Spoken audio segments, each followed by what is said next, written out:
हाय नाज़रीन, आज हम आपको सौंफ की पिनिया और पंजीरी बनाने की रेसिपी देते हैं। सबसे पहले हमने इसके लिए सौंफ ली है। इसको हमने भून लेना है, ड्राई रोस्ट करना है यहाँ तक कि इसकी खुशबू आने लगे और इसका कोई कोई दाना जो है वो आपको रोस्ट हुआ दिखाई देने लगे। जैसे ही वो रोस्ट हो आपने इसको ठंडे पैन में निकाल लेना है। ऐवान यहीं मौजूद है, हमने इसकी प्रैम यहीं खड़ी कर रखी है और ये है वो साहिब जो अपना हाथ खाने में मसरूफ़ हैं। इसके बाद हमने सौंफ जो है उसको कूट लेना है। कूटा इसलिए है कि उसका छिलका उतर आए। उसको हमने छिलका अलग कर लेना है और उसकी गिरी जो है वो अलग कर लेनी है। जब आपको इसमें पाउडर सा दिखाई देने लगे सौंफ के बीच में, तो आप उसको जाकर इस तरह से उसका छिलका और उसकी गिरी को अलग कर लें। बाहर जाके हमने किया है, बिल्कुल बाहर नहीं खड़े हुए क्योंकि बाहर बारिश हो रही है। किस तरह से हमने उसको अलग किया है ये आप इस तस्वीर में स्लो मोशन में बहुत बेहतर तौर पर देख सकेंगे और समझ सकेंगे। तो आहिस्ता आहिस्ता आते आते ही ये चीज़ आपको आ जाएगी और एक स्टेज पर आके आप देखेंगे कि इसके बीच में बिल्कुल भी छिलके का पाउडर जो है वो नहीं रहा। तो ये देखिए, इस तरह का पाउडर होता है जो इसमें पैदा हो जाता है इसको कूटने से। अब हमने इस गिरी को जो सौंफ की निकली है उसको पीस लेना है। बाद में हम इसको नाप लेंगे कि हमने ये कितनी इस्तेमाल करनी है, तो बारीक कर लें जिस हद तक हो सके। अब हमने इसको नाप लिया है, 2.5 कप्स हमने सौंफ का ये पाउडर लिया है। दूसरी तरफ हमने सेमोलिना ली है, यानी कि सूजी फाइन वाली ली है और उसका भी हमने 2.5 कप्स जो है वो ले लेना है। रॉ शुगर का इस्तेमाल किया है, आप चाहें तो वाइट शुगर भी यूज़ कर सकते हैं। हम घर में आमतौर पर यही इस्तेमाल करते हैं तो हमने यही ली है। इसका भी हमने 2.5 कप ले लेना है। 2.5 कप्स जो है वो अच्छी चीनी होती है, ना फीकी और ना तेज़। अब हमने घी लिया है, उसी पैन में डाल लेना है जिसमें कि हमने सौंफ रोस्ट की थी। इसमें सबसे पहले हमने आलमंड्स जो हैं यानी कि बादाम, उनको तल लेना है। 1 केजी आलमंड्स हैं। ये हमारे पास ग्रीन कार्डमम है यानी कि हरी इलायची, इसको हमने थोड़ी थोड़ी चोट लगा लेनी है और 1/4 पैकेट जो है ये कार्डमम का ये हमने यूज़ करना होगा। आलमंड तलना जो है वो थोड़ा ट्रिकी काम है। मीडियम हीट पे इनको तलते रहें ताकि ये अंदर तक क्रंची हो और बिल्कुल एक ख़ास स्टेज पर आकर जबकि इसकी स्किन थोड़ी थोड़ी फटने लगे और कुछ दाने जो हैं वो डार्कर कलर के दिखाई देने लगे, उस वक्त आपने इसको निकाल लेना है, जला ना दीजिएगा। अब ये हमारे पास फूल मखाने हैं, इसके हमने 2 पैकेट यूज़ करने हैं और इसको हमने जो घी था उसमें तल लेना है। इनका कलर कुछ देर में आपको लाल दिखाई देने लगेगा और ये सारा ही घी जो है वो एब्जॉर्ब कर लेंगे, उस वक्त आप इनको निकाल लें। और घी जो है वो हमने पैन में डाला है और उसमें हमने 4 मगज़ डालने हैं, 1.5 पैकेट। ये फौरी तौर पे लाल होते हैं, बिल्कुल चंद सेकंड्स में ही, तो आंच धीमी रखें और फौरी तौर पर इनको निकाल लें। अब ये 4 गोंद हैं, इसके ऊपर लिखा तो 4 गोंद हुआ है लेकिन ये 4 गोंदें नहीं हैं। 4 गोंदें जो हैं वो कद्दू, कमरकस, कतीरा और कीकर होती हैं।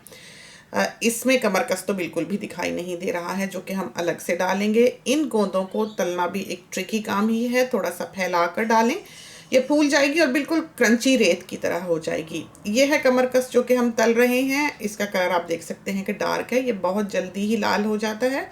इसको फ़ौरन ही निकाल लें ज़रा सा ही तला जाए तो। और इसके बाद हमने ये जो हरी इलायची के दाने निकाले हैं उनको भी इसी तेल में तल लेना है। तो ये भी थोड़े से गोल्डन हो, ये भी बहुत तेज़ी से लाल होते हैं, ड्राई ही होते हैं, तो फ़ौरन आपने निकाल लेना है। तो अब हमने घी जो है काफ़ी सारा खुला वो उसी पैन में डाला है जिसमें हमने सारी चीज़ें बारी बारी तली थी और उसमें हमने सेमोलिना तल लेनी है। बादाम को हमने क्रश कर लिया है, आप चाहें तो साबित भी रहने दे सकते हैं। पिछली बार हमने साबित की रेसिपी दी थी तो इस बार हमने आपको क्रश करके बनाना सिखाया है। तो निंजा है ये हमारे पास मशीन और क्रश करने के लिए ये बहुत अच्छी रहती है। इसका जो बोल है वो भी खुला है और ज़्यादा मिकदार में चीज़ हो तो आसानी से आप उसको इस तरह पर यूज़ कर सकते हैं। बादाम आप देख सकते हैं कि हमने दानेदार कर लिए हैं, जिस तरह के कूटे हुए हों, मोटे और बारीक हैं।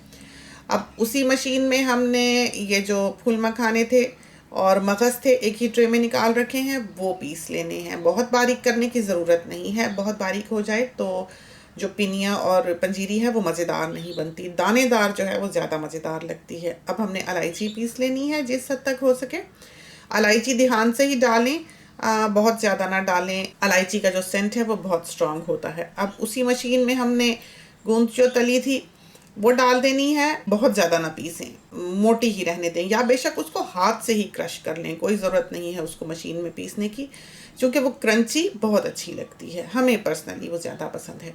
अब हमने एक बड़े बर्तन में ही सारा कुछ डाल दिया हुआ है, उसमें ही हमने जो बादाम हैं क्रश किए थे वो भी डाल लेने हैं, और इतने में हमारी सूजी जो है वो लाल हुई जाती है। सूजी में घी का खुला होना लाजमी है ताकि वो रनी रहे और आप उसको भून सकें। आप देखेंगे कि घी में सेमोलिना जब रोस्ट होगी तो एक झाग सी बन जाएगी और उसका कलर जो है वो चाय का सा दिखाई देने लगेगा। उस वक्त आप समझें कि ये तैयार है और आपको उसकी खुशबू आने लगेगी। शुगर हमने पैन में डाली है, 1/2 कप हमने पानी डाला है और इसको हमने अच्छी तरह से पका लेना है यहाँ तक कि ये गाढ़ी हो जाए, झाग सी बन जाए। और जब आप चमचे को ऊपर करें इसमें से, तो उसमें से एक स्ट्रिंग निकलती हुई दिखाई देगी, यानी कि उसमें एक लेस पैदा हो जाए। उस वक्त आपने उसको सारी चीज़ों के साथ मिला लेना है। अब जो चीज़ें हमने बोल में डाली थी वो भी हमने इसमें डाल देनी है। ये गर्म है तो गर्म गर्म की पिनिया बनाना जो है वो आसान होता है। जैसे जैसे हम इसको हिलाते जाएंगे वैसे वैसे ये चीज़ जो है ठंडी होती जाएगी और जमती चली जाएगी। इस वक्त जो है ये बिल्कुल रनी है, इसको मिलाना आसान है। अगर आप सर्द मुल्क में रहते हैं तो ज़रा की ज़रा इसकी आंच ऑन कर लें, हमें इसको ऑन करने की ज़रूरत नहीं पड़ी है। ये सारी चीज़ें जब हमने मिला दी हैं तो जो 2.5 कप सौंफ हमने पीस कर रखी थी वो इसमें मिला लें। इस रेशो के लिए 2.5 कप सौंफ जो है वो काफ़ी है। हमारे घर में सौंफ पसंद नहीं की जाती और हम नहीं चाहते कि हम सारी की सारी पिनिया या पंजीरी जो है वो सौंफ की ही बना लें, इस वजह से हमने अलग से थोड़ी सी निकाल कर आपको दिखाई है। उस हिसाब से जितनी हमने निकाली है, जितनी सौंफ की ज़रूरत होगी हमने वो इसमें ऐड की है और उसके बाद हमने उसकी पिनिया बना लेनी है गरम गरम की ही। हाथ जलते हैं, बिलाशुबहा बनानी ये आसान नहीं है, लेकिन अगर आप गरम बनाएंगे तो ये बहुत तेज़ी से तैयार होंगी, आदत हो जाती है। और दूसरा ये है कि अगर ये ठंडा हो जाए तो फिर आप इसको जोड़ नहीं सकते हैं। तो ये रही सौंफ की पिनिया।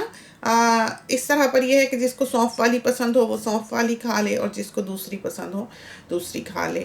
तो आजकल के लिए ये बात याद रहे कि ये चीज़ें कहा जाता है कि सेहत के लिए मुज़िर हैं। चखने की हद तक तो ठीक है, लेकिन खाने या पेट भरने के लिए ये मुनासिब नहीं है। बिलाशुबा इसमें एक ग़िज़ायत मौजूद है।